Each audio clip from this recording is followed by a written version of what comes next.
Welcome Tiger fans, we've got another Raw Vision special and the production has stepped up a notch because it's Axel Foley's 100th game this week and he's joined us, Foles.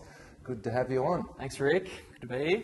How you been? Good. Going well? So, yeah, all going well. Excellent. Fresh from the bus trip. We just had our main training session today, just off the track, and boys felt pretty good. So head up to Brisbane tomorrow and have a training run up there and then into it on Saturday night. Well, mate, let's just take it back a bit, back to your early days. You grew up in Colac. Tell us about your path down to Tigerland. Yeah, so I played all my junior football for Colac. Loved playing down there in the country, and played bottom age Geelong Falcons, and then obviously top age. Was lucky enough to sort of play a bit of representative football and all that along the way, and missed out on the draft. I went and trained with the Melbourne Demons for about a month, and then ended up at Richmond in the rookie draft. So that was 2004. Well, it's been a long journey. When you first got to the club in 2004, did you sort of follow anyone, or did anyone take you under their wing at training? Yeah, I think it's I think across the whole, last 8 years, you always sort of find yourself gelling with people, and generally for myself, it's in the midfield because we work together so closely. So blokes like Mark Coughlin and Kane Johnson and Wayne Campbell and these sort of blokes, you sort of strike up a bit of a bond along the way in terms of learning stuff. Troy Simmons I had a lot to do with, and also Joel Bowden and blokes like that. So I've been privileged to know a lot of people and learn a lot from a lot of people along the way. Well, mate, you played your first game in round 10, 2005, and it was a pretty memorable night for probably all the wrong reasons. It was the night Brownie broke his leg. What are your memories from your first game? It was. It wasn't a great night, was it? I think we got done by about 60 points as well, and Brownie broke his leg, so it was a pretty sort of somber mood in the rooms after the game, and it was. I don't think I got much of a kick either, and I actually did my hamstring the next training session, and so it wasn't the best introduction to AFL football. Well, mate, I don't think anyone played that well that night, but you certainly got rolling after that, because in 2008 you played for Victoria, and State of Origin footy is basically dead. It must have been a great thrill to be able to play for the Vics and play well. You played very well that night. Played against you, Rick, actually, in that game. So, that was a great experience, as you know. It was the whole build-up was fantastic, and you get to, like, for myself, I got to play alongside Chris Judd and blokes like that, Brent Harvey, Adam Goods, these sort of guys. So it was a fantastic experience, and I think the Vics got over the line from memory. Rick, is that right? You certainly did. I didn't get a kick, and the Vics got across the line. The big Fev, Lucian, I think he got Fev best was on best on that night. He was fantastic. Kicked a few goals. Now, mate, you were leading the best and fairest in 2009, going really well after a great year in 2008, and then halfway during the year, unfortunately, you got injured. Can you tell us about that? Yeah, it was. I was obviously very frustrating initially.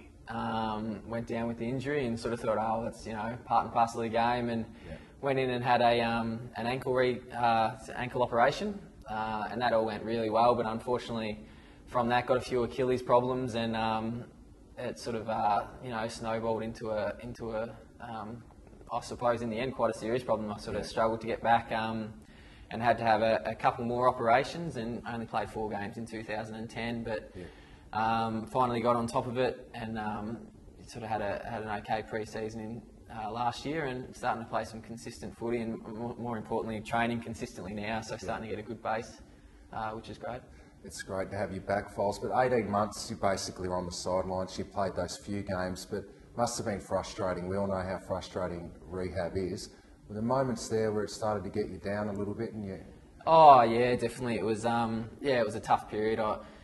Look, the club, and I worked closely with the fitness staff and the medical staff and all that all along, and they were always very reassuring that it would all work out. But certainly when you're dealing with it, 7 days a week, all day, it can get really frustrating at times. And I suppose the biggest thing during injury is setbacks. The biggest frustration during injuries is setbacks. So having a few of them was, it wasn't great. But like I said, the club was fantastic, and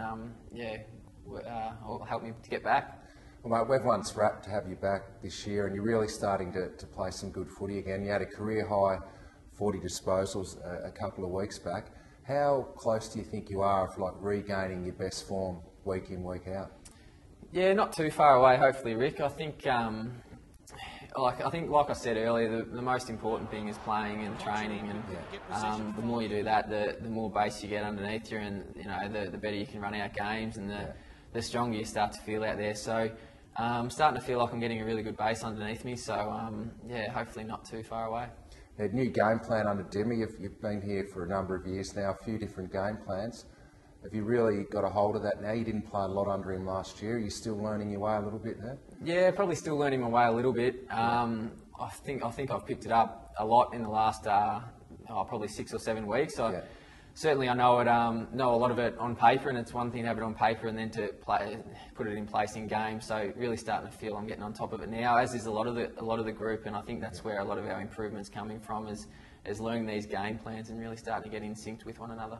Now we're starting to get a little bit of depth in the midfield. You got Trent Cotchin, had a great pre-season. Dustin Martin, going from strength to strength from last year. Must be good to have that depth around the midfield. Yeah, it's really exciting. And you look at all good teams in the past, premiership teams, they've all had a really deep midfield, and it's it just makes it so hard for the opposition to shut down a number of players when you've got when you've got Dusty and Kochi running through there, and then chuck Jacko in as a tagger and those sort of things, it creates a lot of depth. And both Trent and Dustin are having exceptional years, so they're really going well. Yeah, Foles, one of the reasons you've been able to play 100 games is because you've really been dedicated. You're probably one of the most professional players that I played with in my time. Is that something you really pride yourself on, just doing everything to the letter? Yeah, I suppose from early days I sort of decided that's probably what I had to do to play AFL football, and once you start doing something and get rewards for it, it makes it a lot easier to do it. So it's probably something that I started early, and it's just become habit over the years. Now, 2011, you're back in the team, playing week in, week out. Have you set goals for the rest of the season, or what were your aims coming into the season? At the start of the year, it was probably just to play some, train and play consistently, which is going really well now. So, in terms of goals for the rest of the year, is just continued improvement from week to week. There's like you said, getting some consistent football in is probably most important, and performing each week. So hopefully, can get some good consistency across the games over the next few weeks. Yeah, mate, we had the Raw Vision cameras on the bus coming back from Sydney on Monday, and Brett Deledio mentioned something about you might have been having some work done on the follicles. Is that right? No, there is. I need to put this rumour to bed. There is absolutely no truth in this whatsoever. So the boys are just staring me up and having a bit of fun. So I'll stamp that one on the head right now. Well, you look like you're going all right to me, mate. I was actually asking because I'm starting to struggle. I was going to get some advice, but won't be able to do that, mate. Now the nickname, we'll just leave it on the nickname. Yep. Axel Foley. All from Beverly Hills Cop fame, obviously. Is it true that when you first got to the club, all the boys started calling you Axel, and you had no idea what they were talking about until someone pointed out and you had to go and watch the movie? Yeah, it is true. I previous to coming to the club, I'd never been called Axel in my life, and it was would have been a session only before Christmas in under Spud Frawley. So very early on, one of the boys started calling me, and it sort of just took off from there. So I had to follow up what all this Axel Foley was about, and quickly found out.